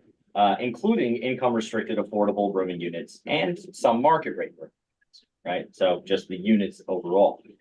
This will require changes outside of, right? This is one of those areas. Zoning is really about the physical structure and what it's used for, commercial, residential, other things, right? We have to work with these other agencies when it comes to Section 8, affordability programs, et cetera, and things like that. Income restricted affordable units created through UAP, for instance, will be permanently affordable. That'll be enforced through a deed restriction on the properties. ADUs will not be required to be income restricted or rent regulated. Because mandating affordability ADUs is, first of all, just extremely difficult to administer and prevent the creation, we think, of new ADUs. Plus, we want to just have some flexibility there. right? A lot of folks could create ADUs for a family member, charge a little bit less rent, or charge it on the market, just have somebody move in for some extra income. We found, again, through our research of other folks that do ADUs, that having affordability requirements isn't really helpful and actually prevents them from being built. Right, so that's something that we've got there. I don't know if that specifically gets the answer, but I hope. It does, number 8. Yeah. Okay. With the addition of small residential structures on property, will the city monitor and inspect these structures? Does the structure need a separate CFO? That same as the OBHPT. Yeah, well, I think I I spoke can to answer that. to that, yeah. Yeah, I spoke to that previously. Again, they're being created anyway. We might as well make sure they're safe, you know, and have something like that. The one thing I will say quickly is some folks have on their properties, places, things that kind of look like ADUs, but aren't. They're just, you know, part of the home. It's like a little cottage or something, but it doesn't have a kitchen or bathroom. That's still part of your main home. That's not a separate unit. And so in that case, that's kind of, you know, its own thing. And so it could be recorded on the CFO as just, you know, part of the home. So that's a little different, but yeah, the answer is yes, in short. Many parts of New York City backyards have utility lines. Will there be a minimum distance between the new garage housing and the power lines, and how will this be enforced? That's something that I think we need to get back to you on the specifics of that. Probably DOB is on keep an eye, DOB, man, when you file a permit, you gotta do survey. Right, yeah, The that's whole all part of protocol. it. And it's not something that we ran into as an issue. Significantly, I think of like, oh, in the backyards have In cable the power lines. backyards here, you're gonna find a Oh, lot. Overhead yeah, cable. no, I misunderstood. Yeah, Yeah. I can get back to you with more specifics on that. We have a lot of cabling and stuff around. here. For sure, yeah. Will sprinkler systems be required for the new structures? So this again kind of goes back to that working group, and a lot of this stuff is really gonna be kind of like figured out with local legislation to other codes. And again, I mean, I know I'm a broken record right now, but that is something that is important. Again, we thought about this, that's. Well, yeah, of course you did, yeah. Okay. Makes a lot of- Chris, this question number 11 is gonna relate to your question, maybe, with corrective. All right, let's go. Any housing structure Who is, more than 3 units and above ground must be handicapped accessible with a ramp or elevator. If structures are proposed to be added to existing 1-story retail facilities, how will elevators be installed to comply with federal regulations? So, these requirements apply to multifamily housing with 4 or more units. The ADA requires the accessibility of public facilities such as restaurants or commercial spaces. Right, so those are different, right, than these residential spaces, right? The federal rules, those are still obviously going to continue to apply as they are. And which just adds to the, you know, list of things. right, that what we were elevators thinking apply of, for. one of your illustrations is you have a row of small little Mhm. Commercial spaces, Businesses. Yeah. little stores. On the ground Right, on the floor. ground floor, Yeah. and then you're building up. And your illustration shows 2, 3. At 2, 3 least, stories. Right, Yeah. yeah. So the Right. so ADA rules apply to non-residential spaces. right, up but there. these are gonna be residential spaces, that's what your little. No, no, picture no, no. shows. It Exactly. applies to non-residential. When we have those buildings and cities part of the project, like we have on West 19th Street and West 21st Street, all, if it's city money, government money, Oh, all it of those, doesn't apply? all of those apartments are handicap accessible. But when city or government, whatever type of government, money is not involved, it's not necessary. Huh? 55 feet or 5 stories. Yeah, and it depends on heights and number of apartments. But if it's 3 stories, No, Not necessary. no, it can be flight out. Not breaking any law. okay, Yeah, so those rules continue to I apply learned. just as they are, yeah. Okay, number 12, with the installation of new 800 square foot structures on a concrete base, which is, assume 1,000 new residences are built, that's 800 times 1,000, 80,000 of new 80,000 square feet of new concrete. How will this reconcile the need for environmental regulations to ensure that there exists adequate green space to absorb rain, snow, or ice? Okay, this is one of those places where all these papers I'm holding really comes in handy. So we had a lot of questions about ADUs, particularly the detached ones, of kind of what regulations there would be, to make sure that we're gonna have protection, things like that. If you guys wanna pass these down, that'd be helpful. You're missing one. I'm welcome. Huh? One more. Oh, I'm so sorry. We'll Yeah, pass send it back. Yeah. Sorry.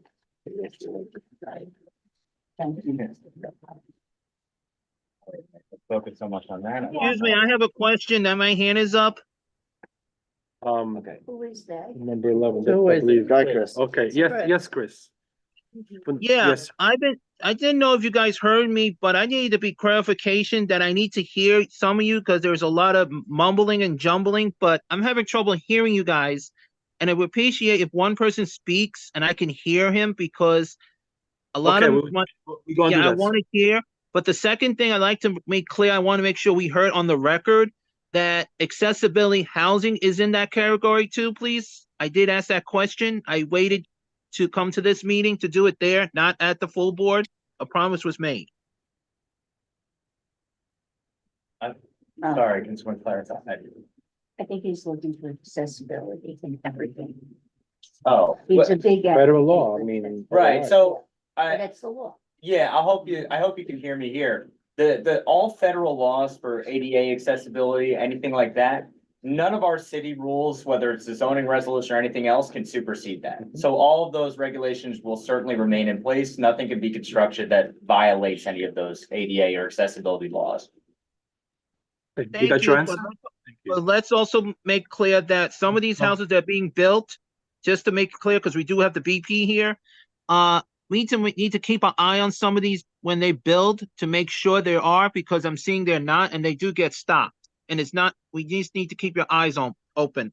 The state has it, but the city needs to do it too. Thank you. Thank you, Number Chris. 13? I Number don't 12? think I answered 12. I'm sorry. So 12 is about the, how, if people are building backyard structures, how we're gonna make sure there's enough, pervious space to absorb rain, ice, things like that. Great question. So we had a big environmental review that identified, no impact on water and sewer infrastructure. Again, from the existing to the proposed. The existing's bad. The existing's bad. The existing's bad. The existing is bad. We understand that. We're not denying that experience. That is absolutely true. But what we're saying is when we're talking about this proposal, making it worse, our robust review says it is not going to get worse from what is proposed here because of the modest amount of housing growth in our neighborhood. That's what our review says. I'm gonna check that review. Happy to send it to you. Every page. Happy to send it to you. So that was one of them, right? Also, today's zoning already allows someone to pave over their rear yard. Today, already. So this proposal actually doesn't really change much there in terms of actually allowing for impermeable surfaces, right? We also found that there are a lot of buildings throughout the city that have, again, those rear cottages already. And part of the ADU proposal comes from folks coming to us saying, hey, I want to turn that cottage into a unit for my grandma or for my son or something like that, but I can't do it. Now we're going to allow them to do it. That's not a new structure, right? That's just converting what's existing there. It doesn't really change to permeability. Yeah, and attached to that, there's also regulation here at the back that says that if you are building something new in your backyard, at least 50% of the backyard needs to be left open as a yard. That doesn't mean that it's going to be grass though, right? So that's a personal decision. When you let them go a little higher, such as if it's a floodplain, I mean, can they take the structure, and make it higher? Yeah, right there. Limited to 2 stories, 25 feet. 25 feet. I mean, I know much Yeah. you need to residential, that you can't go off the ground. Yeah, no, so I mean, we think that that's appropriate because it does allow like a second story. And again, they have to be a maximum of 800 square feet. So these aren't gonna be, mansions back there. I think we'd allow them to go higher, but there's a lot of folks that kind of don't want to look into their backyard next door neighbor and see a big thing. And so we had to, take that into account as well. Who decides how much parking is needed if no parking requirements? I did touch upon this before. It would be the market. Right, it would be the private market. They found to be much more efficient than we are at determining appropriate levels of parking in certain places, right? And so I, had a lot of detail that I wrote down, but I kind of said it earlier. We end up in a situation where there's either empty parking lots near transit with, young people who don't drive or whatever. And then further from transit, there's a lot of buildings where people are providing way more parking than we even asked for, which points to our regulations being relatively good. Number 14, we are concerned about NYCHA selling air rights. How will the transactions be monitored? Will there be strict safeguards to prevent fraud? NYCHA does not have a very good track record. Will there be more than adequate control throughout the comptroller's office? So That's mine. again, this falls outside of zoning, but some of the zoning changes will make it a little easier for NYCHA to do infill housing on their campuses with certain regulations. They still need to leave, I think, the majority of the campus open. Right, but it also says they can sell the air rights. So again, that's outside of kind of my area of expertise a little bit. I can get back with you with more stuff, but what we have from one of our experts was basically saying that NYCHA must get zoning overrides every time they want to do affordable senior housing, which wastes time and money. Let me see if I get the air rights. I think we had a little difficulty making sure that we understood. Yeah, I think let's talk after the fact and we can get more specifics from you on that. So, I mean, NYCHA tenant protections remain exactly as they are. This doesn't touch tenant protections. All rules and regulations that are NYCHA. This is only the zoning. Yeah, so Beautiful. that's there. I was just wondering. Does anybody have questions in Zoom? Hands up. Oh, hands up, beautiful. All right, Eddie Mark, Lucy. I have a question. This is Anitrius Blau. I have a question for him. I actually have multiple questions, but I'll just ask the one that's most important to me. As far as the introduction of additional housing, whether it be houses or high-rise buildings, as you mentioned, even cars, you mentioned parking, as far as it goes into the community. Will this potentially lead to an increase in car, flood, or health insurance in any way for anyone in Community Board 13? So insurance, again, that's outside of our regulations, right? So that's up to a property owner of what they'd like to do. So if, you're a property owner who wants to build, I think a lot of questions that we got was about, that was about taxes, but again, that's really up to the property owner of kind of like what they'd like to do, taking insurance, taxes and all of those things into it. That falls outside of the realm of the zoning resolution. Only reason why I don't think you quite understand the question, because you're expecting additional housing. So that means additional residents. So naturally that would mean additional cars. And anytime there's any in addition to any community, then the existing residents, we get hit. Like, for example, if you have the dollar taxis going up and down Mermaid Avenue, whether I'm driving and have insurance and never got into an accident in 10 years, my premium run the risk of going up because there's additional liabilities in the area. So that's why I'm asking you, if you're adding additional houses, which is have the potential of being flooded out, those are houses. If you're adding additional high-rise buildings, that's additional persons that you're putting into these properties. And you even emphasize additional housing for the elderly. So that means that's potentially higher cost for Medicare expenses for these very group of people. So that's why I'm asking you, it's not out of your scope. It's a question as far as you wanting this approval, you have to do that research. So I'm asking you, did you guys do the research as far as the population being increased? Just kind of to piggyback off of David's point, we don't really look at those things when we do land use assessments, land use evaluations.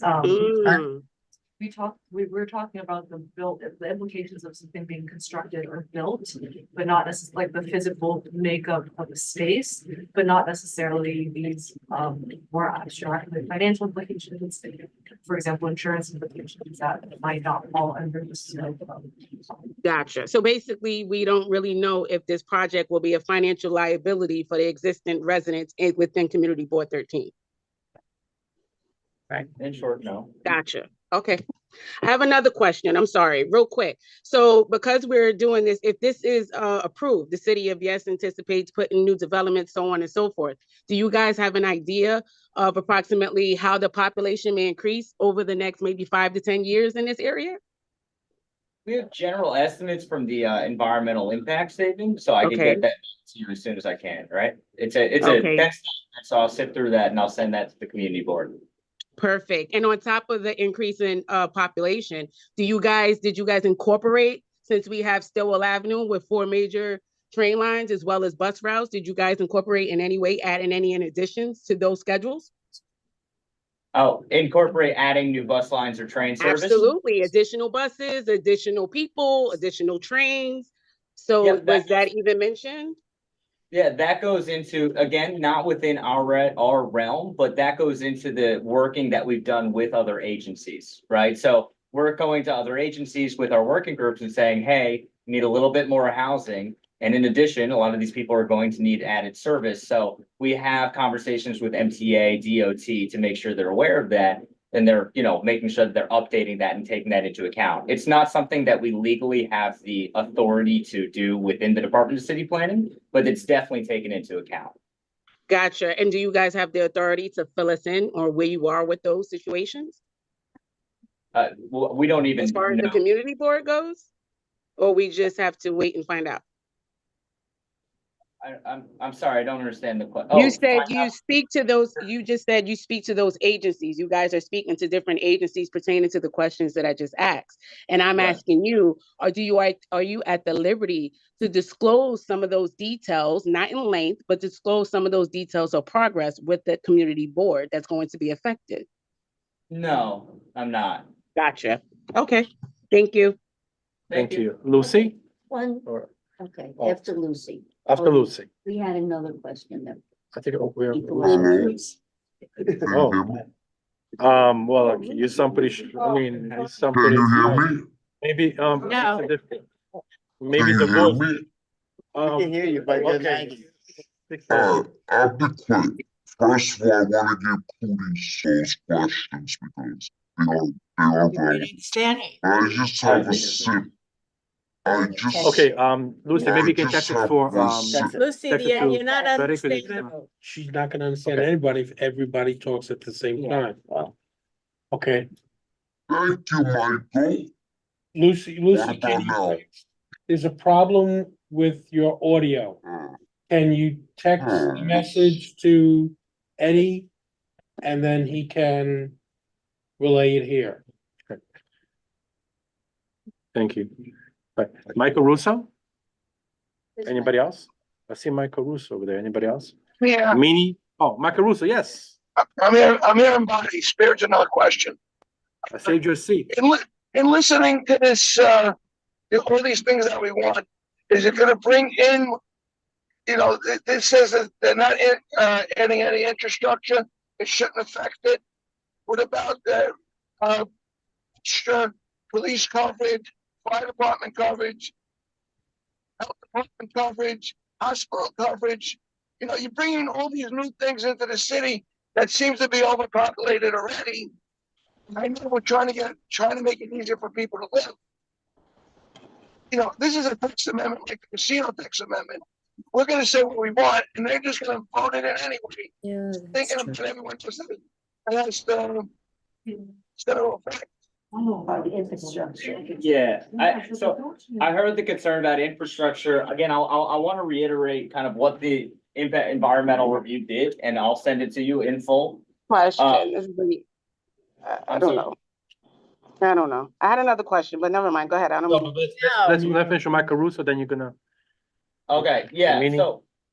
so again, what we looked at with the environmental impact statement, again, largest we've ever done, is the difference between basically the change between the status quo and what is likely to occur if this passes. Right? So that does not say, oh, the status quo is fine. That's not what the environmental review says. It doesn't say the existing infrastructure is sufficient for everything right now. That's not what it says. What it says is if this is approved as proposed, right, without modifications, which there very likely will be at least 1 or 2 modifications in the city council. If this is proposed, what would be the impact between the existing situation, whether it's good or bad in the neighborhood, and what's likely to occur if it actually goes through? And what they found is the difference between those two is actually very, very minor and to have very mitigable impacts. Not here. Okay. Okay. Thank you. Thank you, Michael Russo. Lucy, want to try one more time or Meany? Yes, I mean, can I thank you. speak? Yes, Please. My question, can I speak or no? yes. Yes. Yeah. Okay, my question is about SROs. Could you tell me what the projected percentage of SROs will be? And if you'll have special services available for people that need any extra help that are living in a single room occupancy situation? So, well, a little bit actually. So I'll speak to that. The short answer to the question, do you have the specific numbers of how many SROs are likely to be built? The answer is Right. but when it comes to special services, first of all, a lot of SROs are not always necessarily for people who need additional help. Some of them are. And in those situations, there's certainly accommodations for offices, things like that. What SROs can do is for a lot of people who actually are self-sufficient, but just, are down on their luck and with their money, have an opportunity to live somewhere where right now they're living on the street or have to bounce from shelter to shelter. Another situation that we've seen SROs be really successful both in New York and elsewhere around the country and frankly around the world is a lot of people who don't have the requirements of a full unit. Personally, I'm thinking about myself 10 years ago. I didn't need a kitchen. I didn't need a whole lot of space. You actually didn't want to live in my building if I had a kitchen, given how bad a cook I was. I just wanted a place where I could sleep and then I could, do whatever I wanted to do because I was exploring the city. That's what a lot of these smaller and shared apartments are intended for.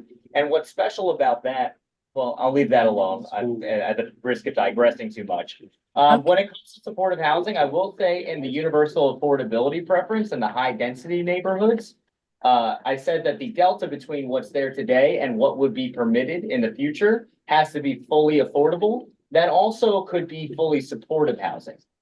It could be affordable or supportive housing, or I guess I should say affordable and supportive in certain cases, by non-for-profit groups or mental health groups, who build housing, things like that. And so there are accommodations in the plan for this, not necessarily within the SRO proposal. And I just wanted to ask about respecting the tone of the neighborhood. There's a building in Sheepshead Bay, near the train station. That's a gigantic building. It's totally out of proportion to anything else in the neighborhood. And what is the threat of something like that continuing to occur that would change everything? What is it gonna do with this? Yeah, so for that, that's where I want to, send more about this, and I could send a specific table showing exactly what's available now to a property owner and what will be available after this is proposed. Again, that's in that packet that is somewhere in my file right here, and I'll pass it around after the fact. But it's nothing where currently only a 3 or 4 story building is allowed, and all of a sudden someone could build 10 stories. That is not what this is. This allows a story, maybe 2 stories in any particular place, above what's currently allowed. Thank All right. Thank you. Last And question. Lucy had a question, Lucy. Yes, how many buildings right now qualify, exactly amount of homes? How many buildings qualify for to build up, basically? I don't have that number on the top of my head. It depends on 1.5 million factors. In theory, I also want to note that in theory, there's a lot that, X number of properties could take advantage of this proposal or that proposal or the other, but the reality of them doing so also isn't really borne out by the other factors that come into it, if that makes any sense. For instance, take the parking proposal, for example. We've seen and expect to see that buildings will still provide parking when they need to, right? So is that taking advantage of the proposal? Not necessarily, but it is zoning changing. So it's hard to us to come up with an exact number, but what we have in the environmental impact review is estimates based on a lot of these other factors, market conditions, lot sizes, et cetera, so on and so forth, that say, well, here's what's most likely to actually happen. There are a lot of properties that in theory could build something new that probably won't because it actually doesn't pencil out or make much sense. So that's in the environmental, which again, I can send to everybody. Thank you. And if no other questions on Zoom, We have one or more question right here. that we thought, Oh, that okay. Sam brought up. All right, Sam was looking for a definition of a legal window and the distance to the property line. It needs to be a 30-foot clearance. Oh, yeah, legal windows are, again, Legal outside of windows. our realm of expertise, Oh, but okay. always comes in. Uh, that's again in the building code. So a lot of these things, whenever you see something that's like, okay, this is necessary for somebody to not die in their building, it's usually not us. That those are, that you don't want a person like me regulating, fire department, engineering stuff, trust me. So we can get back about that, those details there. All right, because If when you it could forward says, it along. yeah, I can text it. Okay. Well, if you forward it in like an email form, that's helpful, then we can send it all back, send it to you. ahead of time and all that. All right, if no other questions, maybe we're gonna go over this. Check mark. Support, don't support, but if you can, maybe leave a note. Maybe we're gonna spend maybe about 40 seconds per line. What do you think, madam? I think that's great. Well, All right, so the first one, everybody has this, or? Yes. Yeah, we can do it. What, you wanna discuss it? I mean, I don't know, I mean, the quickest way, I mean, pretty much yes, no, or? Because I think they want. It's, it doesn't. I'm it- done. Yeah, individual. You have your own thoughts. I also, I'll just say, this is, I'm looking at the Chinese version, but this is intended to be helpful for, yeah, well, hey, you never know. This is intended to be helpful for you if you find it helpful. It's not necessary, right? No. It is something you could fill in, because this proposal has like XYZ portions. It's not just one thing. And so we think it helps people disentangle that part from that part. Maybe you like this, but you hate everything else. Maybe you hate that, but you like everything else, whatever. So that could be helpful. If you want to do it a different way, you're more than welcome to do it. Okay, let's go. So we gotta make a motion, I mean, gotta vote, so. well, we have to fill this out. No, not No. necessarily. Not necessary. No. They're asking for a detailed. We don't have details yet. We gotta work on details, number one, like we did, for economical part. Also, we're gonna bring it to full board, and after that, we're gonna send them comments, if any. I And- have only one. And the last thing I'll say also, when talking about details, not only so we can be good partners in the future after all this is said and done, but also economic opportunity is one example where a lot of the comments, when they were detailed, helped the city planning commission and the city council modify it correctly, right? If we just say we don't like it, it's hard for them to know why don't you You're like it. absolutely right. Okay, that's all I'll say. But Very before, clear. I'm not sure about others, but, before I personally make any comments, I would like to see environmental study. Because, for me personally, again, I mean, I would like to see what kind of no impact you're citing in your site. Because each and every area is different. And you cannot compare what's going on in some parts of Queens and in even different parts of Brooklyn. We have July. Marion, No, we gotta move on it. we'll worry about later, we'll worry about later, right now, we gotta finish this off, so we're gonna proceed and. But we and- have to. finish it we're off gonna and go make a one by motion? one? No. No. They're not. Oh, yes, no? They're gonna involve. Working group, and we're gonna do the same. Okay. With economical. In theory, a motion to approve With no detail, with no detail at this time. when you wanna work on detail, you wanna make. the motion? No, that's what it's all. Okay, may I? Of course. There is no motion on the table, yet. Nothing. Okay. No. Yes, we did a great job when we were talking about the economical part. I believe it's much more information and different information. We did not get, some documents that would be helpful for us to make a decision. So, I believe if full community board, general board meeting, we have in the end of June, if we're gonna get, permission from our general membership, maybe we would be able to explain something during the meeting, to have a working group, after all, and submit July. all of, and submit all comments before They're gonna, July July 8th. 18th. Yeah, Eight, eight, eight, eight or eight, 18, eight. eight, July eighth. eight, okay? We don't have very much time. I understand, but we can work on it, all of us, after this presentation, after we receive, because as of today, as of now, I hear a comment, no, does not take into, this proposal does not take into consideration the current condition of our neighborhood, including flood zones and on and on and on and on. This is only comment I hear now. All right, the community board meeting is at the end of the month? Yes, 26. June 26th. So we have the week before. What day? Wednesday, 26. 26. Yes. So we have the week before.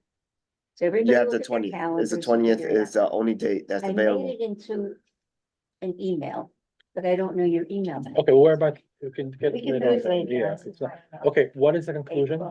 Let's start focus. Let's vote on in general. That's it. Okay. Make a motion and, I'll second it. Wait, what's the motion? Marian, make a motion. Marion, let's focus to finish it off, so. Yes. Make a let's motion. Make a motion. Why am I make a motion, Sam? Make a motion, we have to be positive, make a motion to Has to approve. be Positive. To approve what? City of yes for housing opportunity. So you're That's what- voting on the entire package? Yes, Yes, no, just What- the housing, yes. With no recommendations? I know you say you'll come up with them later. Yeah, Lucy, we are going to meet again before the general board meeting. So then you shouldn't be taking a vote because you're not having no recommendation on the table. Okay, so then, So we're. I thought it- we we're gonna make but recommendations today. anybody- And I'm but screaming only because of my laptop, not because I'm screaming before anybody records me and puts me in the post. I thought we were gonna make recommendations today, I thought that's what we came here for, but Okay, let's, make a make another one. No, it might take. I'm asking a question, I guess. How can you make recommendations to come back to another meeting? You can just hold off to the next meeting. So we have to know what Yeah. we're talking about? 100%. We don't know yet, then right? you don't need a motion. So why are we having them, what's the motion There is a going to motion. say? Thank you, Michael. You're the one pushing it, so Okay, don't. so no motion. So we are not, we are tabling until, Until the next You're not meeting. tabling, you're not tabling nothing, you're continuing at the next meeting. Right, have Continuing. another meeting, that's it. okay, we Alright, will the only continue. date, the only date that's available, guys, is June 20th. It's a week before the actual board meeting. Is that good with, the land use committee members? And may I recommend that all the questions get circulated? I didn't see Yes. any questions. Yes, we will get that And again, circulated. sorry for screaming, it's my laptop, it's a $2 laptop. Okay, yes. To a better casino. Oh, don't start with me. Let's, okay, June 20th is good? June 20th, That'll be another 2-hour meeting. yeah, Yeah. okay, So, okay, June June 20th, 20th is good? We'll figure it out. yeah. I have to check. We'll figure it out. It's Thursday. What date is it? Early It's voting. Thursday. Thursday. Early voting. No, that's right. Is it early voting? Uh-huh. I don't know when, but the. There you go. Sam, you're gonna run it by yourself. Yeah, it's early voting. It's early voting. Early voting. Okay. Lucy, do you know the hours? Can't make it. Yeah, give me a second. I'll give you the hours. My husband's gonna kill me in a minute. I'm screaming. Eddie, what do you have on 19th? 19th is the holiday. It's Hold a on. June. Juneteenth, yeah. 18th, you can't make it 18th. 18th is precinct council meeting, and 17th, you could do it on the 17th, but it's also a Muslim holiday. Schools are out. Okay, what was the question about the hours for early election? I'm sorry. Hang It's on a not gonna minute. be a meeting Hang that on. is listed, Eddie. Okay, but you're gonna be voting on it. You're gonna make Then a it has to motion. be. Yes, it has to be listed. listed. So can we do it the 17th, please? It's up to you guys. Early 17th, elections, the 17 ends at 8 p.m. It's okay, Davis? No, it's 17th. No? It's, the 13th is, What day is it? what do you call it, The 25th is early voting. They're working on Got polls. all the holidays. no, don't worry. That's not- Okay, so maybe, what are the days? Maybe The 12th, the 12th? You're not, what, It's you have the right. answers? no, but, Keep going no, down. no, because the 13th is the Aquarian. The 12th is the only day that's available before the 20th. 12th would be good. Okay, the 12th would be good. Is he gonna have Good? the, Just ask him. The 12th. ask him if he's Okay, gonna. 12th is David, good? is 12 is good by you? We'll figure it out one way or Why do we another. Okay. Can. It's next week. Yeah. Why do we? That's Because next you can't- week. Because the following week you can't, it's all booked. You got Juneteenth, you got the 60th precinct, you got early voting. Thank you, I'm sorry. Early voting is on the 17th. Okay, so Voting starts from. as of now, the 12th Yeah, yeah. is thank okay for everybody here? Again, the whole purpose of the 12th meeting will be have recommendations. But we The need agenda, information. Eddie. Yeah, we need information The beforehand. agenda states Which this would be meeting emailed. is only for the recommendations of the Okay. city of Yes Yes. Housing. How's it doing? But we have to Period. vote anyway, with Right, recommendation. but that's the purpose of the meeting. We're declaring it on the agenda, Okay. which nothing else. But Joe. is he gonna be The back 12th. to us with the information that we need? We'll On the figure it out, 12th, just. They'll figure it out. You know, that's a holiday, right? Oh, really? Right. it's Well- not some holiday.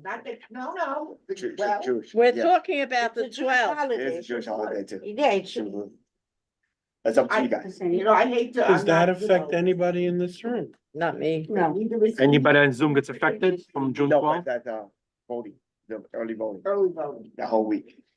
We voting starts from the 15th. Yeah. From the 15th. I don't have a calendar in front of me, but most likely I can make it. What's the Okay. date? Make it, The Michael. 12th? June June 12th is a 20th. Wednesday. It's a Wednesday, next Wednesday. Thank you. It's a Wednesday? Yeah, next Wednesday, yes. And Lucy, I can hear you loud and clear. You She too. sounded better before. All right, So. June- Appointment Russo, just so you guys know, tomorrow at the BP's office, they're voting on this.